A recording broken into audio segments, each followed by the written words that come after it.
This training is presented by the California Student Aid Commission. Welcome to our Community College Bachelor Degree Program Training Module Series. This is Module 2, Cal Grant, Transfer Entitlement E2 and Community College Entitlement E3 programs. This module will cover the following topics. We'll start with a program overview of the E2 Transfer Entitlement Cal Grant program. Then we'll talk about the manual selection process to get your students' applications processed for E2 consideration.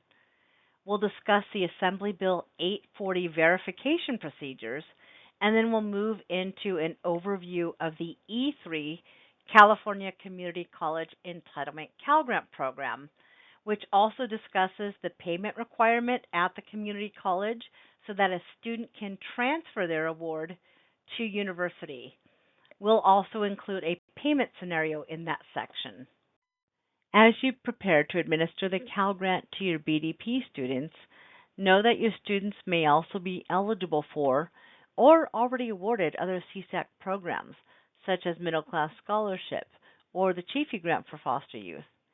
Each award program or type has its own set of eligibility criteria that the financial aid offices are responsible for verifying prior to disbursement. So unless you've worked at a university, the Transfer Entitlement program that we'll be learning about today, like Middle Class Scholarship, may be a brand new program to learn. So just build in the expectation that there will be a learning curve and be patient with yourself and enjoy stretching your brain a bit during the learning process. As we begin to think about managing our bachelor degree program, we want to keep in mind that each award program or type has its own set of eligibility criteria. We also want to think like a university, meaning we need to be aware of the different awards that are and are not administered at the university level. For example, Cal Grant C awards, which are for students enrolled in vocational and trade programs, are not awarded at universities. So the Cal Grant C awards that you worked with at the community college level will not appear on your BDP roster. We'll also want to ask ourselves how working with E2 awards, for example, might be different from how E1, E3, or C1 awards are dispersed. Let's quickly review. The entitlement awards, or the E cycles, E1, E2, and E3, are guaranteed and unlimited in number. CSAC can issue as many Cal Grant entitlement awards as there are eligible students. Competitive awards, on the other hand, are for students who do not fall under any entitlement cycle and apply by March 2nd. These awards are granted to the most disadvantaged students using a competitive scoring matrix and shown at the bottom of the slide. This award is capped at 13,000 annual awards. This chart shows the different Cal Grant types and deadlines, GPAs accepted, and any additional requirements. Let's review each of the award cycles and the student cohorts they comprise, beginning with E1, the High School Entitlement Award. E1 awards are for current high school seniors and prior year graduates. E2 Transfer Entitlement Awards are for students who start out at the community college without a Cal Grant and then transfer directly to a qualifying baccalaureate program. The E2 award has very specific criteria, which we'll review in further detail. E3 preliminary awards are offered to any student who is not awarded under E1 or E2 cycles and who lists a community college on their financial aid application. Note that the E3 cycle is the only award with an extended deadline of September 2nd. All other Cal Grants require the financial aid application and the GPA to be submitted by March 2nd annually. E3 awards will transfer from the community college to your bachelor degree programs, provided payment is first dispersed by the community college prior to transfer. And we'll discuss the E3 program in this training module as well. Your BDP roster likely already has students with Cal Grant A and B awards that were processed under the different award cycles. And you're probably very familiar with high school entitlement and community college entitlement awards since you've already worked with those programs on the community college roster. But the Transfer Entitlement Award is only administered by bachelor degree granting institutions, which BDP campuses are, so this is likely a new program for you to learn and administer. In the coming slides, you'll see that E2 awards have very specific requirements and verification procedures. However, since the advent of the E3 Community College Entitlement Program in the 2021-22 school year, the number of actual E2 awards offered is minimal. This module points out the different nuances or special handling required when working specifically with Cal Grants awarded under E2 and E3 award cycles. The existing web grant system was never designed to offer university-specific awards, such as E2 or MCS, to students attending a community college. This means that students who might be eligible for E2 or MCS programs won't be automatically considered for those awards. Instead, campuses will need to work with CSAC to manually process those applications. Remember, the Transfer Entitlement Award is for students who are not previously awarded a Cal Grant and are transferring directly from a community college to a bachelor degree granting institution. As a BDP campus, you're operating as a university or BDGI, so you may have the chance to work with the E2 award. However, since BDP campuses do not have their own federal school codes associated with a four-year institution, the BDP campus codes ending in 01 will not appear on student FAFSA or California DREAM Act applications. Instead, students will need to list a different Cal Grant eligible university before web grants can process them for E2 consideration. The link to the Cal Grant eligible schools list is right on the slide. Let's look at the chart for E2 eligibility requirements. First, students must meet high school graduation and California residency requirements under option A or B. Either A, they graduated from a California high school and were a California resident at the time of graduation, or option B, they did not graduate high school but were a California resident on their 18th birthday. Additionally, students must apply by the March 2nd deadline listing a BDGI, and they need to apply before age 28 and then transfer from the community college to the BDGI in the year awarded E2. And as with all Cal Grant applicants, E2 students must meet financial criteria. Their family income and assets must be within the ceilings, and they must have sufficient unmet need. Finally, CSAC must receive a GPA uploaded by the community college. The minimum GPA to qualify is 2.4. Be sure to retain supporting documentation and student files in anticipation that your students could be flagged for verification. We'll address how to verify flagged records later in the module. Here is the manual workaround to ensure that your students will be given E2 consideration. You'll upload this information to CSAC via secure file transfer. Remember, your BDP campus code is not a federal school code and does not appear on FAFSA or California DREAM Act applications. So remind your students to list a Cal Grant eligible four-year university. Then you'll upload an Excel file listing students who are expected to enroll in the Bachelor program via WebGrant Secure File Transfer. Next, email schoolsupport@csac.ca.gov with the name or title of the file to notify commission staff of the upload. On the subject line, include E2 CCC BDP consideration. After CSAC manually processes your students for E2 consideration, If there are any new E2 awards, we'll reach out and have the Financial Aid Office review the Cal Grant roster and begin administering funds. You may have heard me allude to the verification process earlier in this presentation. So similar to the federal V1 verification process, California Education Code requires the Commission to randomly select 10% of new and renewal E2 awards for eligibility verification by the campus. Institutions must verify that eligibility prior to dispersing Cal Grant funds.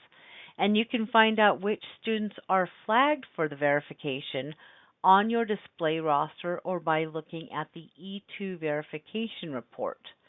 And then to actually do the verification, you'll see this drop-down box right on the slide here indicating that the student is either verified as eligible or verified as not eligible. Assembly Bill 840 requires that you verify all of the things that you see in the column on the left here.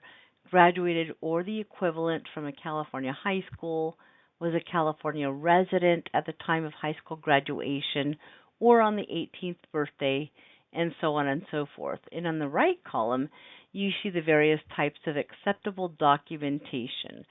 Be sure to keep those items in your student files so that in the event of an audit, you have those ready and available. Once your new 01 BDP roster is set up and ready to go, you'll notice a couple of new codes available to you. You'll see the IT code, which stands for Ineligible for Transfer Entitlement, or the E2 award, and that's going to immediately withdraw that student's award.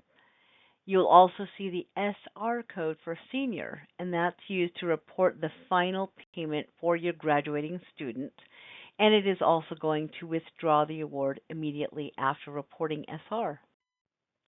Here's a screenshot so that you can see what that IT pay code looks like. Again, this is referring to the Ineligible for the Transfer Entitlement program and will immediately withdraw that student's award and move them to the ineligible section of your roster. If you'd like additional information on the E2 program, you can watch this video. It's about 16 minutes long, so it gives you a nice bite-sized piece of information that's easily digestible. In addition, we also offer live webinars periodically on this program, and you can see that link to register for live webinars down below. Let's move on to the Community College Entitlement E3 cycle. Since you already administer this program at the community college campus, we won't spend a lot of time on the program overview. We'll focus the section on reviewing program requirements, specifically around payment reporting. Let's look more closely at the E3 payment requirement. So you have students that are concurrently enrolled in both lower and upper division courses, perhaps with a Cal Grant B, or a Students with Dependents or the Foster Youth Access Award. All three of those award types come with an Access Award. So we want to ensure that we are paying the E3 Access Awards in the initial award year on the community college roster. After we pay that E3 award, we can then move those student awards from the 00 community college roster to the 01 BDP roster. And we can report the school changes either by batch or individually on the roster. Now, your students will be eligible for a tuition and fees payment on your BDP roster in the term following the initial E3 payment at the community college campus. And just a quick note here, the Cal Grant Aid does not include an Access Award, except for those exceptions you see, students with dependents, and the Foster Youth Access Award. Everybody else is going to be placed on Community College Reserve, and so there is no payment requirement at the CCC before that student transfers their award to the BDP program if they are on Community College Reserve. In order for the E3 award to renew in subsequent years, students must receive at least one payment in their initial award year. After receiving the initial payment at the community college, E3 awards will renew or transfer at a UC, CSU, or community college bachelor degree program. So the aim is to ensure that every eligible student is dispersed their first E3 payment before they report a school change to a university, which will just withdraw their award. Also make students aware that E3 awards do not transfer to private colleges.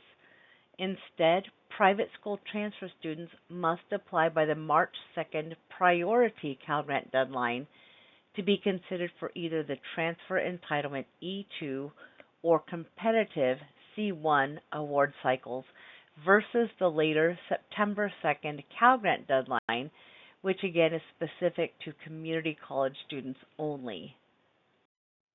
Let's work through this payment scenario. We'll say that the 24-25 school year was the initial year our student was awarded E3 Cal Grant B. In fall of 2024, our student was concurrently enrolled in both lower and upper division courses. That initial E3 access disbursement must be reported on the community college 00 roster, and this means that your student will not receive the tuition and fees payment for the upper division coursework for that term. Unfortunately, there's no way around this given that statute stipulates a Cal Grant payment must first be reported on the community college roster before transferring the award to the 01 BDP roster. After receiving the initial access payment at the community college, report a school change to move the Cal Grant award to the 01 BDP roster. In spring of 2025, since our student already received their first E3 payment at the community college and the Cal Grant award was moved to the 01 BDP roster, they're now eligible for the tuition and fees and access payments. And by the time the 25-26 school year begins, the payment requirement was met, so their award was renewed for 25-26 and is now ready for both the tuition and fees and access payments. What happens when E3 students are moved to the BDP roster before the Cal Grant payment was reported at the community college? We can see the comment code on the screen here. This indicates that the E3 award was withdrawn due to a school change to a non-community college. And we don't want that, right? That does not help the student. So how do we resolve this? It's going to end up withdrawing the award. So what we need to do is a school change back to the community college 00 roster, verify enrollment there, and report the Cal Grant payment. After that, then we can report a school change to the 01 BDP roster. Can students be paid the access component of their award on the community college roster and the tuition and fees on the bachelor degree roster? What do you think? Here's the answer. Term payments cannot be split across different rosters. Therefore, the tuition and fees and access payments must be made together for the same term and on the same roster. And as we saw, E3 awards will automatically be withdrawn if a school change is made before that payment is reported on the community college roster. And you can find more language around that requirement in the Cal Grant Handbook. This concludes Module 2 of the California Community College Bachelor Degree Program Training Module Series. We'll leave you with our school support contact information. Thank you for watching Module 2 of our Community College Bachelor Degree Program Training Module Series.